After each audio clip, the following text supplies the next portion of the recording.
굿모닝. 주말 잘 보내셨습니까? 네. 아직까지 저 캐나다입니다.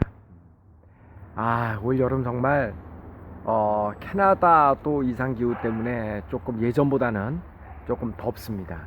한국은 지금 뭐 굉장하다고 그러죠. 네. 아닌 게 아니라 지난 주말 동안 서울에 있는 저희 집에는 한바탕 소동이 있었습니다. 네. 저희는 저희 가족이 그러니까 제 아들과 딸 그리고 와이프 요 가족 말고 저와 우리 형제들 그리고 이제 아버지는 돌아가셨고 어머니 이렇게 그리고 이제 그 형수님이랑 다 같이 카톡방이 있어서 매일 카톡으로 서로 안부를 묻고 이야기를 나눕니다. 그 카톡방에 지난 토요일 날 저녁에 아주 비상이 있었습니다. 비상이. 어머니가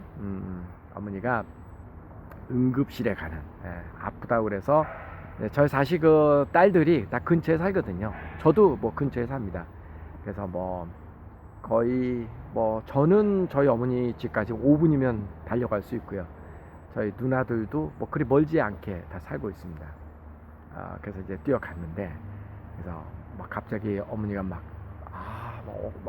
허리가 막 아프시다 그래야죠. 어쨌든 그래서 거의 자정이 다 돼서 막 응급실로 가고 전부 온 가족이 그 어머니 살고 계신 곳으로 다 뛰어오는 소동이 있었습니다.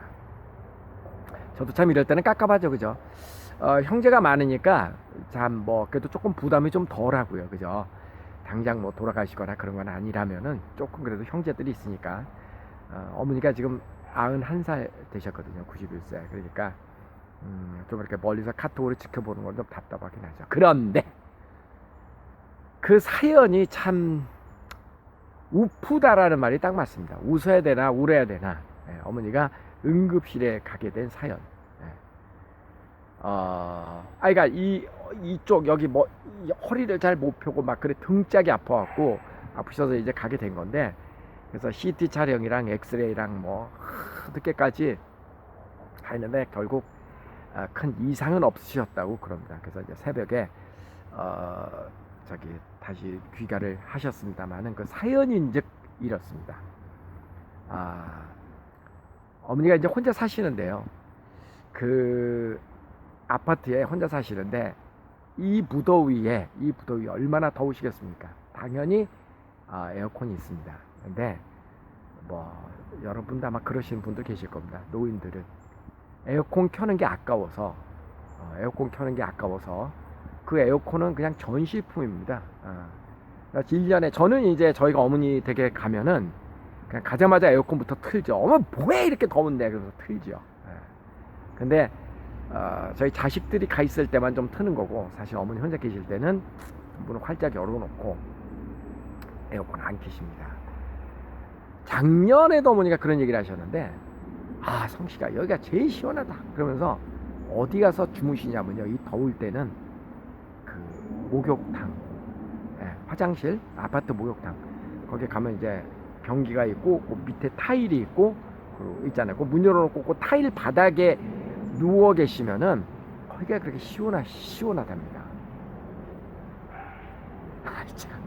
그래서 여름이 되면 에어컨을 끄고 그 욕실 바닥에다 얇은 거 그냥 깔아놓고 그리고 그 욕실 들어가는 문지방을 베개 삼아서 그리고 이렇게 주무신 겁니다. 근데 이제 계속 거기서 그렇게 여름에 주무시다 보니까 담이 걸리신 모양입니다. 저도 이 나이에도 막 여기저기가 막 그 유연성이 많이 떨어지잖아요. 근데 91살 되셨으니까 오죽하시겠습니까? 근데 그 전기료 아끼겠다고 거기서 그렇게 누워서 주무시다가 결국 병원비가 더 든 셈이 됐죠. 참 이게 우픈 일입니다. 근데 저는 이해합니다. 저는 충분히 이해합니다. 그 이제 자식들 입장에서는 어머니 이제 먹고 살만한데 제발 그렇게 좀 사시지 마세요. 그래도 부모님은 항상 어떻게 얘기를 하시면 이렇게 살아있는 것만으로도 자식들한테 정말 미안하다. 이게 다른 부모들처럼 유산도 남겨줄 수 없을 정도로 경제력도 안 되고 이제는 자식들이 나를 먹여 살리는 것 같아서 정말 부담스럽다. 이게 빨리 죽어야 되는데 이 내 마음대로 죽지도 못하고. 늘 저희 어머니가 하시는 말씀입니다. 저희는 이제 저하고 형하고 누나들이 그렇죠. 이렇게 생활비를 드립니다. 충분히 드립니다. 충분히 드리고 그래서 하시는데, 그래서 이제 정말 고생 많이 하셨으니까요. 이제 90이 넘으셨는데 편하게 사실만 다 하잖아요. 그래서 그냥 우리가 뭐 함께 사실 수 있는 일하는 분을 붙여드리겠다고 하다 다 거부하십니다. 다 거부하시고, 그러니까 저희 어머니가 하루에 하시는 일은 일단은 아침 일어나서 91살 되셨는데도 수영장을 가십니다. 매일 1시간 반씩 수영을 하십니다. 혼자 가십니다. 혼자. 가시고, 그리고 최대한 병원을 자주 가십니다. 근데 약 드시는 거 하나도 없습니다. 건강하십니다. 운동을 많이 하시니까. 근데 저희 어머니가 운동을 많이 하는 이유는 딱 한 가지밖에 없습니다. 자식 고생시키지 않기 위해서. 죽을 때 죽더라도 사는 순간까지는 조금이라도 자식에게 민폐가 되지 않기 위한 뭐 그 생각밖에 없으신 분입니다. 그리고 이제 일요일에는 성당 가시고, 뭐 그 정도. 그리고 신문을 그렇게 열심히 보십니다. 지금도 심심해서 보신대요. 이 말씀. 참 저희 뭐라고 얘기를 해야 되나요? 그런 생각해봤습니다. 우리 자식은 오성식을 아빠로 둔 아빠에 대해서 어떤 생각을 할까? 저는 우리 부모님 이렇게 지금도 생각하면은요, 이게 빈말이 아니고요. 정말 존재의 의미가 있으신 분이다. 존재의 의미가 있으신 분이다. 제가 늘 얘기하잖아요. 산다는 것은 그냥 밥 먹고 죽지 못해서 그냥 이렇게 연명하는 거, 그게 사는 게 아니라 내가 주변 사람들에게 가치 있는 존재였을 때 그것이 저는 삶이라고 생각하거든요. 그게. 그러니까 내가 남한테 민폐 끼치고 아유 저 인간은 빨리 죽어야 돼. 그쯤 되는 상황에서 내가 살아야 된다면 저는 사는 게 아니라고 생각을 하는데, 저희 어머니를 뵈면 정말 이건 살아있는 교과서다. 살아있는 교과서다. 그렇잖아요. 그 연세가 되셨는데도 저보다 운동 많이 하시잖아요. 운동을 뭐 취미로 합니까? 다들 건강을 관리를 하기, 자기 관리를 하기 위해서 운동하는 거 아니에요? 근데 저희 어머니는 그 연세가 되셔도 죽을 때 죽더라도 옆에 사람 민폐 안 끼치겠다고 운동을 하신다고요. 어머님들 아침에 일찍 일어나고 싶으시겠어요? 그래도 가십니다. 그리고 하여간 자식들한테 조금이라도 민폐 안 끼치려고. 지금 제가 이제 이렇게 어머니 이렇게 생각을 해보면 저희 아버지도 마찬가지셨고 대단한 능력을 가지신 분은 아니셨지만, 뭐 참고로 저희 어머니는 초등학교 졸업이 학력의 전부입니다. 저희 아버지는 이제 대학 나오셨습니다만은 그 초등학교의 학력으로 자식 넷을 다 이렇게 공부를 시키셨으니까 그 얼마나 그 맨정신에 그게 됐겠습니까? 그러니까 제가 이렇게 부모님을 생각하면 우리 부모님 개인의 인생은 저는 없었던 것 같습니다. 제 기억에는 오로지 자식만을 위한 인생이었죠. 모든 게 자식을 위한 그런 인생이었지 뭐 당신들의 인생은 저는 없었던 것 같아요. 그렇기 때문에 우리 자식들은 그거를 기억을 하고 있기 때문에 정말 돌아가시기 직전까지 잘 모셔야 되겠다라는 진심의 그런 마음을 갖고 있는 거죠. 이게 저는요, 어떤 분들은 그럽니다. 참 오성식 너희 집은 저 형님도 그렇고 다 효자다 효녀다 그러는데, 이게요 효자 효녀가요, 저는 제 입으로 효자 그건 아니고요. 효자 효녀라는 의미가 뭐냐면, 저는 부모님이 저희들에게 어떻게 한지를 정확하게 기억을 하고 있잖아요. 저도 사람인데 저희 부모님은 당신들의 인생이 없으셨던 분인데 오로지 자식만을 위해서 헌신한 거를 저는 기억을 하고 있는데, 그러니까 제가 할 수 있는 한 최대한 역할을 하고 싶은 거죠. 저뿐만 아니라 우리 형제들이 다. 저는 제 자신을 생각을 해봅니다. 우리 자식들은 과연 아빠인 나를, 엄마인 우리 와이프를 어떻게 생각할까? 적어도 저도 뭐 할 만큼 비슷하긴 했지만 제 인생을 다 희생하면서 자식을 위해서 쓰지는 않았습니다. 적어도 그러진 않았습니다. 예. 어느 정도는 내 인생은 내 인생이고 니네 인생은 니네 인생이지, 약간 이런 게 있지, 완전히 아빠 엄마 인생은 없어 니네들을 위해서 살아서, 그거는 아닙니다. 명확하게 얘기를 해서. 그러니까 저희 자식들이 저에게 제가 우리 부모님에게 했던 것처럼 할 거를 기대하지 않습니다. 뭐 실제로 안 그런데 뭐.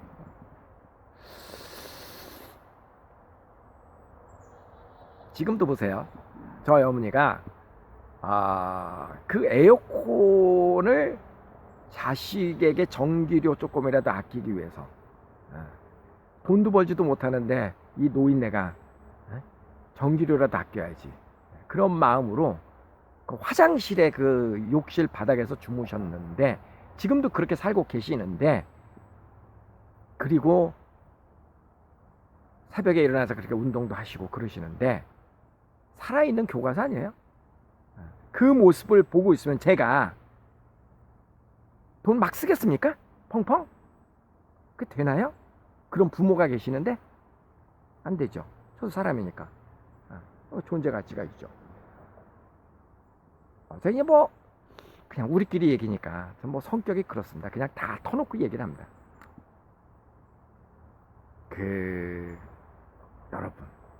여러분이 생각할 때 오성식이 굉장히 부자 같고 막 팬시하게 살 것 같고 그렇습니까?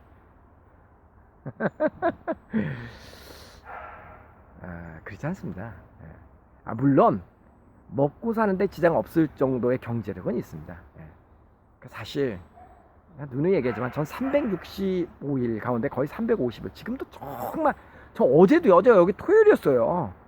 아침 7시부터 밤 10시까지 일했어요. 정말 일 많이 합니다. 전 하여간 지금까지 그렇게 살았는데 뭐 술 담배도 안 하고 뭐 취미도 없고 이러고 살았는데 에이 그잖아요. 열심히 살았습니다. 근데 그리고 이제 그래요. 우리 아들 딸 전부 다 미국에서 교육시킬 정도로 맞죠.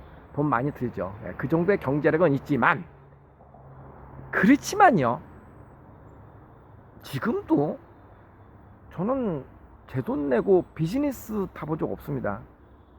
제 돈 내고 타본 적도 없을 뿐더러 제가 어디 기업에 소속된 사람이 아니잖아요. 평생 저는 프리랜서, 자영업.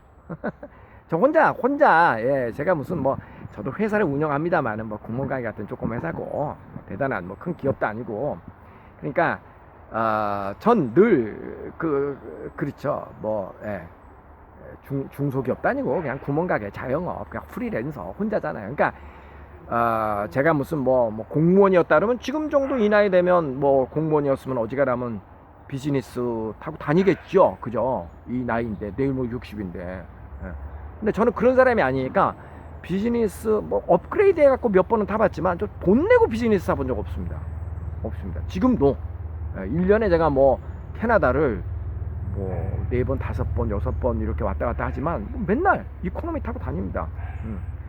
그러니까 이제 조금이라도 편하려고 새벽에 가서 저 도시공항터미널인가 거기 가서 그 비상구 자서 이렇게 하고요. 저 정말 돈 아꼈습니다. 저 전에 그 생각이 나네요. 제가 이제 자동차 타이어가 갈 때가 돼가지고 장안평, 서울에 장안평이라고 있어, 중고 자동차 파는 데 있잖아요. 거기 가서 이제 중고 타이어는 한 개에당 한 2만 원 정도 합니다. 그래서 상당히 오랫동안은 제가 중고 타이어 갈고 중고 타이어 타고 다녔는데 그분이 그래요. 오 선생님 되게 검소하시네요. 그래서 저 검소한 게 아니라 가진 게 없어요. 그랬더니 아마 그러셨어요. 방했나? 근데 그게 꼭 그래서 그런 게 아니라요. 저는 그 부끄럽지 않습니다. 그런 게.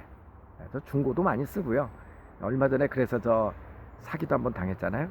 카메라 렌즈 때문에. 중고도 많이 쓰고 그게 부끄럽지 않습니다.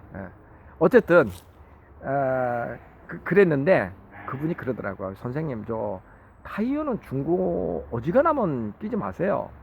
왜요? 왜요? 싸잖아요. 2만 원밖에 안 하는데. 타이어는 이게 고무기 때문에 오래되면은 딱딱하게 굳는데요. 그래서 이게 뭐 고속주행, 고속도로 많이 다니고 그러시는 분들은 이게 그 고무가 약간 말랑말랑 해야지 이게 뭐 그죠? 브레이크 밟으면 착 쓰고 뭐 이런 게 있는데 그게 고무가 너무 딱딱해지면 타이어로서의 기능을 많이 잃어버린다고 깜짝 놀랐어요. 그리고 그게 뭐 타이어에 뭐 몇 월 달에 이렇게 만들어졌는지 그게 있다며요. 깜짝 놀랐어요. 그때 그래요? 그럼 목숨하고 바꿀 순 없지. 그래서 그때서부터는 이제 타이어는 새 거를 낍니다. 말이 좀 빗나갔어요. 말이 좀 빗나갔습니다. 저 굉장히 검소합니다. 그렇다고 내가 다른 사람들한테 이렇게 막 그 구두쇠 소리 듣고 그런 짓거리를 안 합니다. 그러지는 않습니다. 근데 이게 뭐냐면 그런 거 살아있는 부모님의 그런 어떤 그 모습이 지금도 저희 어머니도 충분히 경제력 지금 있으시거든요. 왜냐하면 저희 자식들이 생활비를 드리잖아요. 이게 충분히 그러니까 있는데 절대 안 쓰시는 거죠. 그리고 뭐 그죠? 그래갖고 이제 뭐 손자들 뭐 학교 가고 그럴 때 그걸 등록금 대주시고 그러시거든요. 그 아꼈다가. 그러니까 이제 그런 모습이 저희 부모님을 이렇게 뵈면은 정말 죽는 그 순간까지도 존재 가치가 있으신 분이다. 저도 이제 그런 걸 많이 배우지 않습니까? 그러니까 저는 우리 자식도 저는 그렇게 산다고 저는 믿거든요.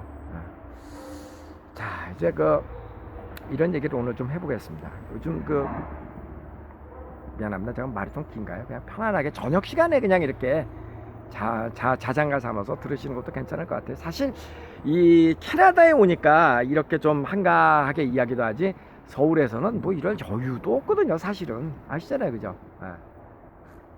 30대 분들 뭐 더러는 이제 뭐 20대들도 이제 우리 OSS TV 방송에 들어오시는 분들도 계신 것 같아요. 되게 반갑더라고요. 되게 반갑더라고요. 저는 10대들도 같이 들을 수 있는 기회가 있었으면 좋겠어요. 혹시 여러분 어른들이 이렇게 보시다가 이거는 왜냐면 엄마 아빠가 얘기하면 잔소리라고 잘 안 듣잖아요. 그죠? 근데 이제 저처럼 좀 제3자가 얘기를 하면 좀 듣잖아요. 그죠? 그러니까 좀 보다가 이거 우리 자식 좀 들려줘야 되겠다 하는 거 있으면 그냥 링크를 아이들 그 카톡으로 좀 보내버리세요. 좀 같이 좀 보게. 30대에 공무원 시험 준비한다라고 하는 청년이 댓글 주셨고 가끔 보면 참 반갑습니다. 이 젊은 친구들이 들어오면은요.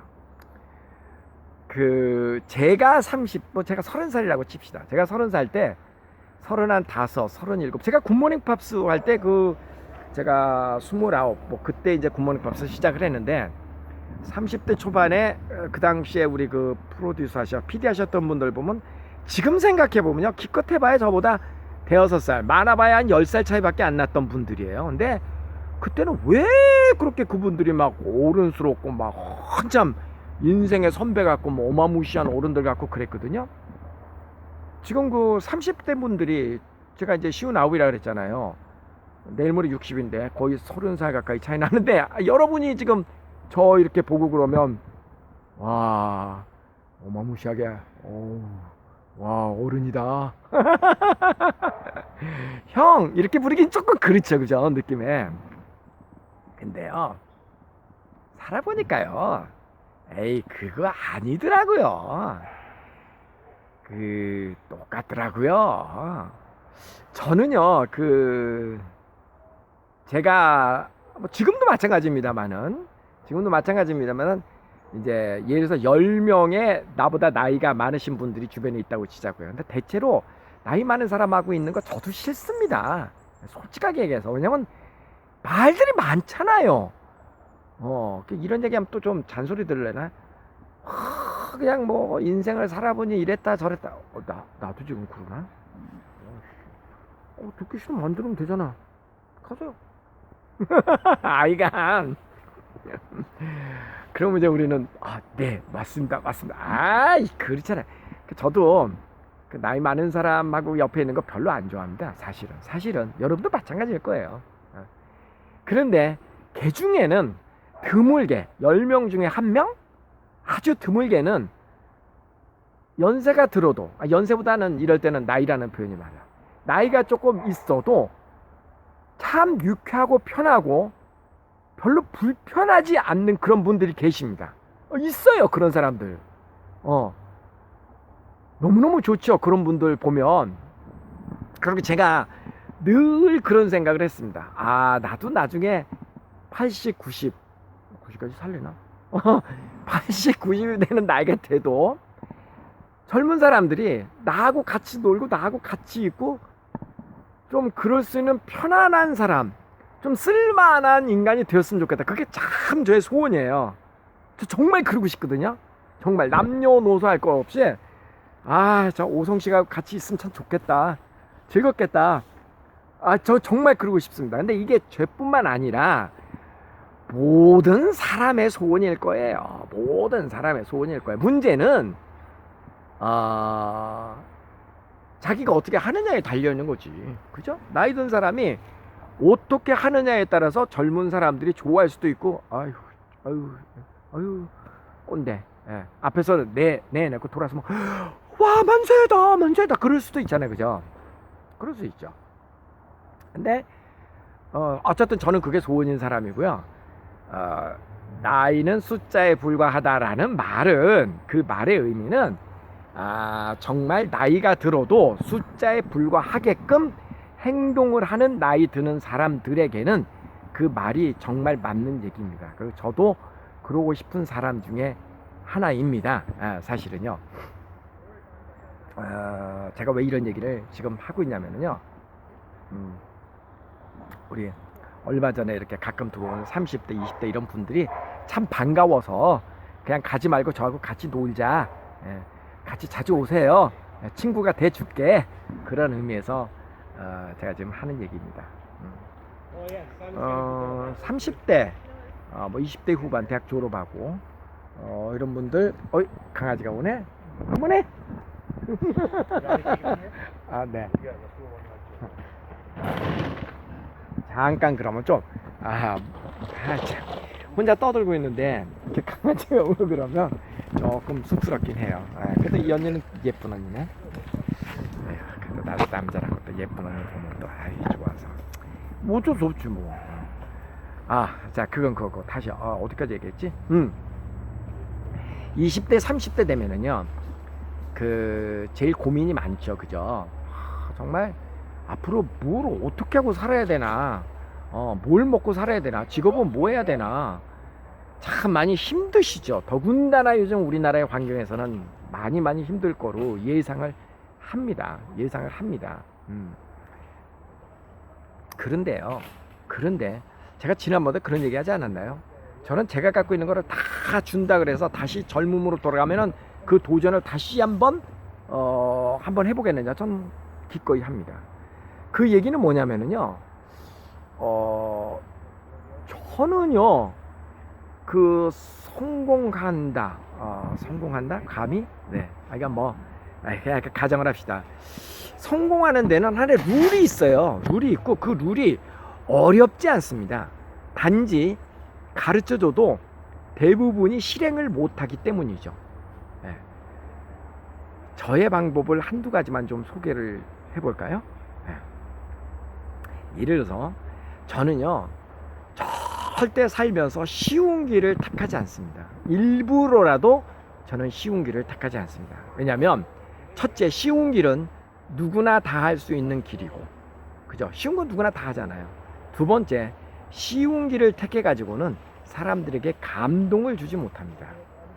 그래서 저는 아무리 쉬운 길이 있어도 절대 쉬운 길을 택하려고 하지 않습니다. 참 이상하죠? 남들은 다 쉬운 길을 가려고 그러는데 저는 그러지 않습니다. 예를 들어서 굿모닝 팝스가 한때 청취율 65%, 그러니까 100명이 그 시간대 방송을 듣고 있으면 65명이 굿모닝 팝스를 들을 정도로 굉장한 프로그램이었습니다. 그리고 한 달에 굿모닝 팝스 그 책자가 28만 권을 발행을 해서 24만 권이 판매될 정도로 우리나라 그 출판 역사에 아마도 그 기록을 아직 못 깼을 겁니다. 어마어마한 판매량을 보였던 그런 기록적인, 당시로선 그랬습니다.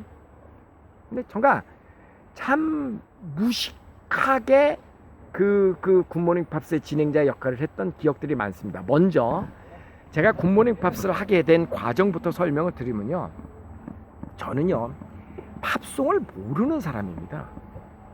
의외죠? 예.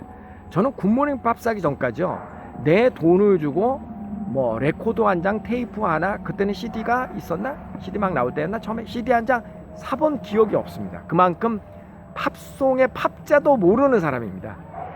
그저 들어본 가수라고는 뭐 마이클 잭슨? 뭐 그냥 하도 마이클 잭슨 그러니까 뭐 그 정도는 알지만 다른 사람은 누가 가수인지 잘 모릅니다. 지금도 잘 모릅니다. 지금도 사실은. 왜냐면 이제 그때 방송을 한 10년 했으니까 지금은 그때보다는 낫죠. 그때보다는 난데 지금도 여전히 전 그 잘 모릅니다. 어떻게 그런 사람이 굿모닝 팝스의 진행자가 됐냐? 제가 그 굿모닝 팝스 하기 전에 KBS에서 그 리포터도 하고 뭐 방송 작가도 하고 여러 가지 두루두루 참 많이 했는데요, 무식할 정도로 제가 성실합니다. 어마어마하게 제가 성실합니다. 뭐 어떤 일을 할 때. 그러니까 그 전에 일을 맡겼던 PD들이 저를 보고 너무 불쌍하게 본 겁니다. 쟤는 어떻게 저렇게 뭐를 시키면은 저렇게까지 안 해도 되는데 저렇게까지. 예를 들어서 이런 겁니다.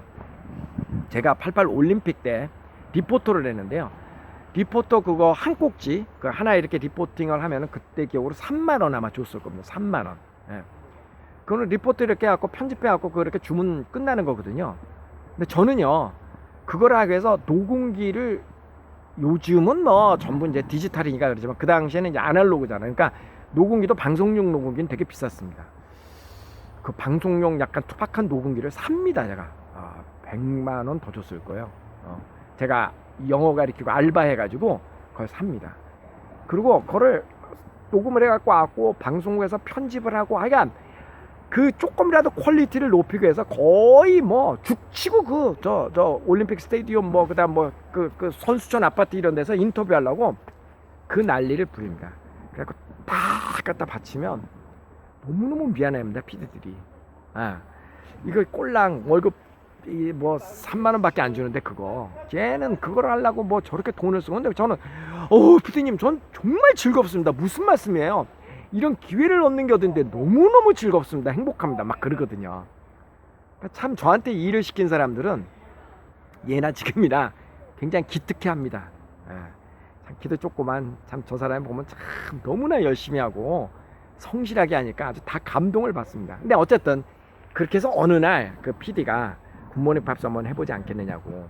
근데 제가 그랬거든요. 전 팝송 모릅니다. 하나도 모릅니다. 그랬더니 괜찮다고. 야 괜찮다고. 제가 조금 약간 겁이 없어요. 약간 한번 해보겠다고. 야 했는데요, 음악을 트는데 그게 누구 노래인지 지금도 모르겠다. 누구의 누구지? 뭐 모르겠어요. 하여간 누구의 데릴라를 듣겠습니다. 그리고 딱 틀었는데 노래가 라라라 딜라일라 이러는 겁니다. 데릴라가 아니라 딜라일라. 이 정도로 제가 무식한 사람이었습니다. 지금도 무식합니다. 참 그런 사람이 굿모닝 팝스를 한 겁니다. 택도 없이. 그리고 근데 이제 방송을 하면서 제가 집에다가 그 당시에 앤서링 머신 놔두고 팩스 기계도 놔두고 제가 부족한 게 많습니다. 네. 혹시 저에게 도움을 주실 분들은 또 뭐 질문이 있으신 분들은 앤서링 머신에다가 남겨놓으세요. 야 이게 그러니까 시청자 상담실 같은 거죠, 일종의. 굿모닝 팝스 청취자 상담실 집에다가 차린 겁니다. 집에다가. 예. 그리고 아마 지금 이거 보시는 분 가운데서도 제 편지 받아보신 분 계실지 몰라요. 제가요 10년 동안요 매달입니다. 한 달에 약 1,500명에게 제가 편지를 썼습니다. 이거 비밀인데. 그냥 하나하나 낱장으로 다 썼습니다. 내용을. 그래서 김철수 가족께서 보내주신 어떠한 내용을 밑줄 짝. 비록 방송을 못해드려도 제가 잘 보관하고 있겠습니다. 앞으로도 계속 뭐 좋은 청취자로 남겨주시길 기대합니다. 어쩌고저쩌고. 편지를 읽고 한 줄을 이렇게 요약하고. 물론 그때 방송국 하루 갔다 오면 라면 박스로 한 상자씩 제가 편지를 갖고 왔거든요. 어떻게 다 했습니까? 제가 혼자. 그러니까 편지 읽는 알바생을 제가 고용을 했습니다. 제가 받은 그 방송 출연료로. 그래서 같이 읽었습니다. 같이 읽고 한 줄씩 요약. 그래가지고 이제 그때 도트 프린터 이렇게 나오면 거기다 사인 하나씩 다 합니다. 그래갖고 1500장을 보내면은, 그래서 제일 편한 방법은 뭐예요? 우선 편지도 똑같은 내용으로 편지를 쓰면 좀 편하죠. 근데 그렇게 쓰면 성의가 없잖아요. 그러니까 편지 내용이 다 다른 겁니다. 그리고 도트 프린트로 이렇게 딱 나오면, 우체국에 가면은 우체국 소인이 있잖아요. 우표 값을 내면 도장을 쾅쾅쾅쾅 찍어주죠. 성의 없어 보이잖아요. 그래서 꼭 우표를 사서 우표를 붙입니다. 이게 뭡니까? 쉬운 방법이 있지만 절대 쉬운 방법을 좋아하지 않고 어려운 방법으로, 가급적 어려운 방법으로 그렇게 아주 그 편지를 이렇게 하면 우체국에서 되게 싫어합니다. 막 1500통씩 그 우체국을 갖고 가면은 별로 안 좋아합니다. 그래가지고 몇 개의 우체국을 돌아다니면서 붙이고 막 그렇습니다. 그러면 그 편지를 받아본 사람들은 영락없는 이게 나한테 온 편지거든요. 그죠? 아유, 그 진행자한테 편지를 보냈는데 나한테 편지가 이게 답장이 온다는 게 얼마나 이게 기쁜 일입니까? 그러니까 이제 그분들이 그 편지를 라미네이팅을 합니다. 그래가지고 주변 사람한테, 야, 너 굿모닝 팝스라고 알아? 알아? 야, 이거 굿모닝 팝스 이 사람이 나한테 편지 보냈어, 이거 봐, 이렇게 자랑을 합니다. 그래서 그 청취자가 그렇게 기하급수적으로 늘게 된 겁니다. 그게. 그래서 그 기록적인 청취율을 만들어낸 성공 신화가 된 겁니다. 일종의. 그러니까 그런 식으로 저는 절대 쉬운 방법으로 사는 거를 거부한다. 자, 앞으로 직업을 택하려고 고민하시는 분들께, 지금 20대, 30대, 40대 마찬가지입니다. 저의 직업관에 대해서 한번 이야기를 하자면, 여러분 만약에 300만 원의 월급을 받고 싶으세요? 그럼 여러분 스스로 생각했을 때 그 월급을 주는 사람, 뭐 회사겠죠? 그 회사에게 500만 원 이상, 그러니까 내가 자리를 차지하는 임대료도 있을 거고, 뭐 회사에서 나한테 쓰는 돈도 있을 거 아닙니까? 그런 거 다 제하고, 그런 거 다 제하고도 그 회사에서 나에게 주는 월급 이상으로 남게끔 할 자신 있으세요?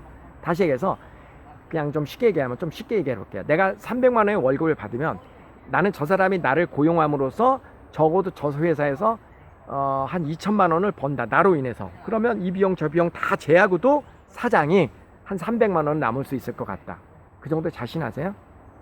그러면 그 사장이 여러분을 채용하지 않을 이유가 없잖아요. 이유가 없잖아요. 아니, 이 사람 채용하면 돈이 생긴다는데 왜 채용을 안 해요?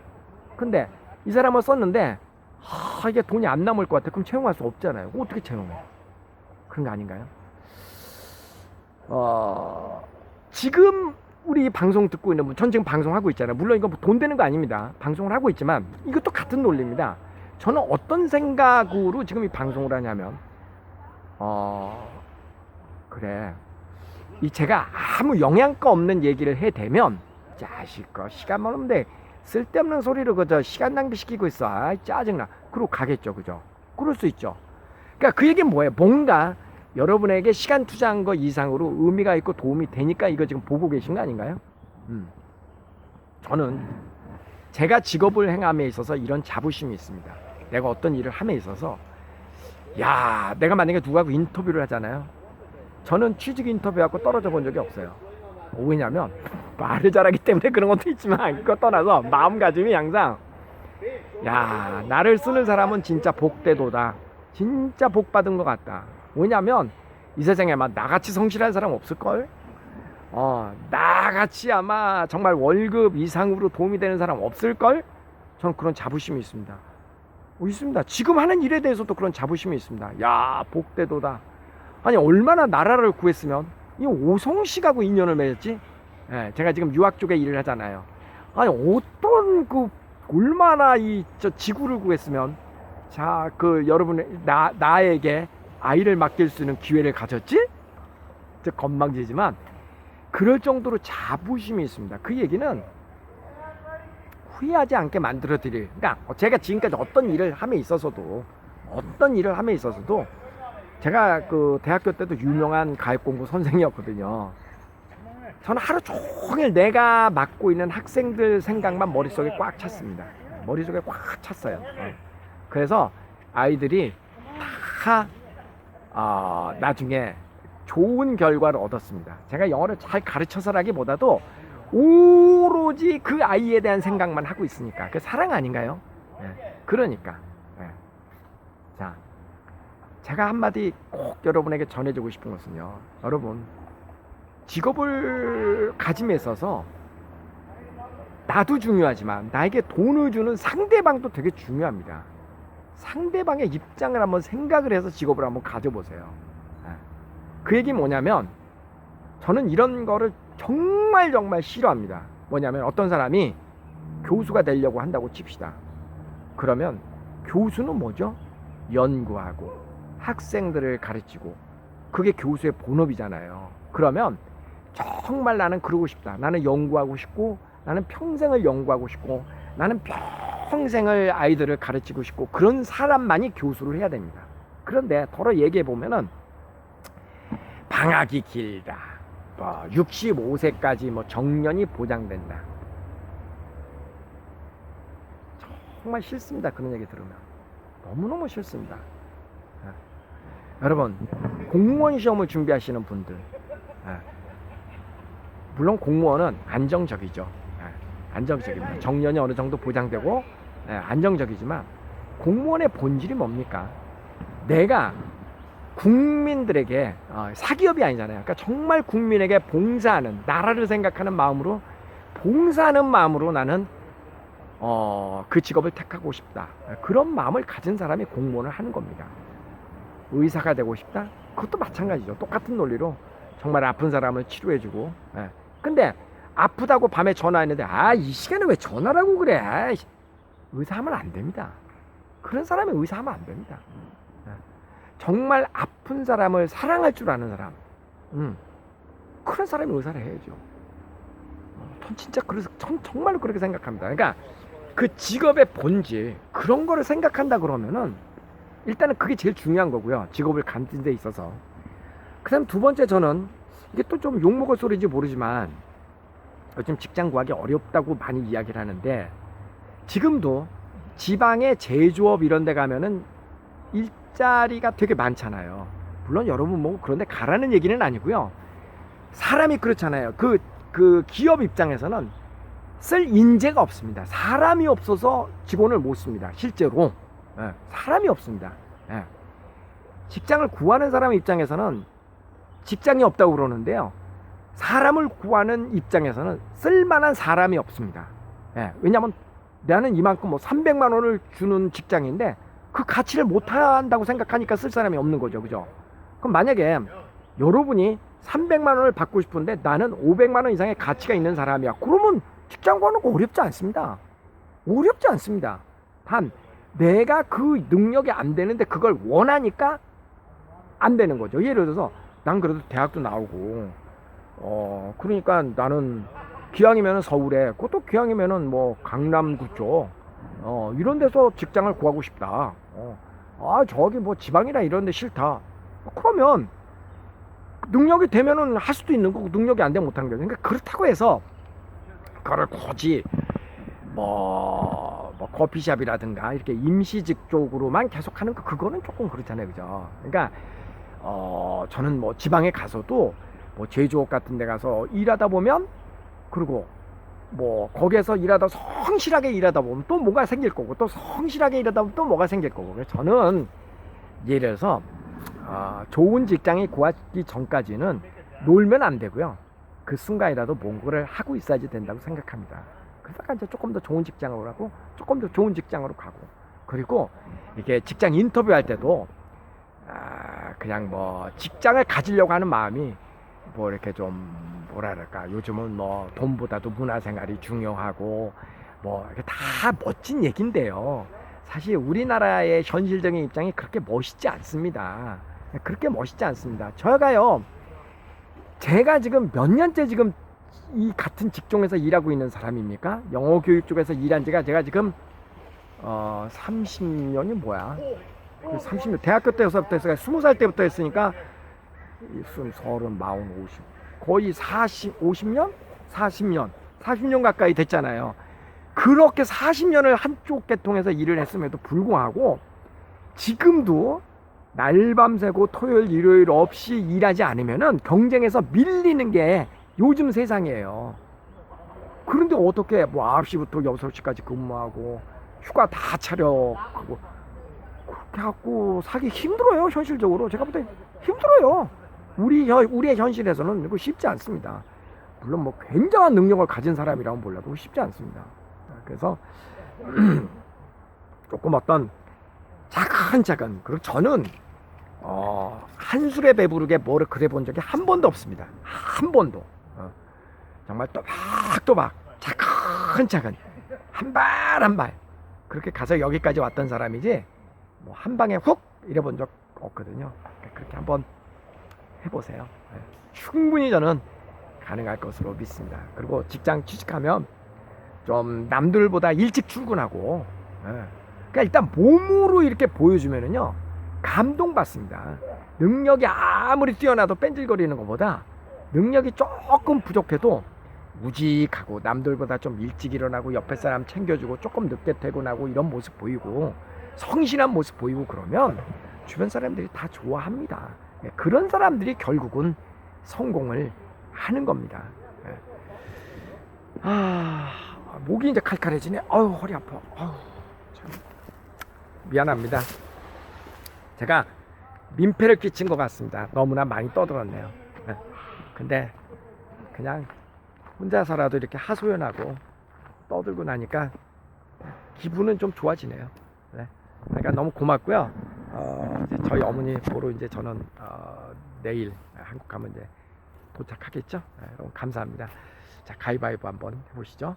가위바위보, 가위바위보, 가위바위보. 요럴 줄 몰랐죠. 두 번 더. 가위바위보, 가위바위보. 안녕히 계세요.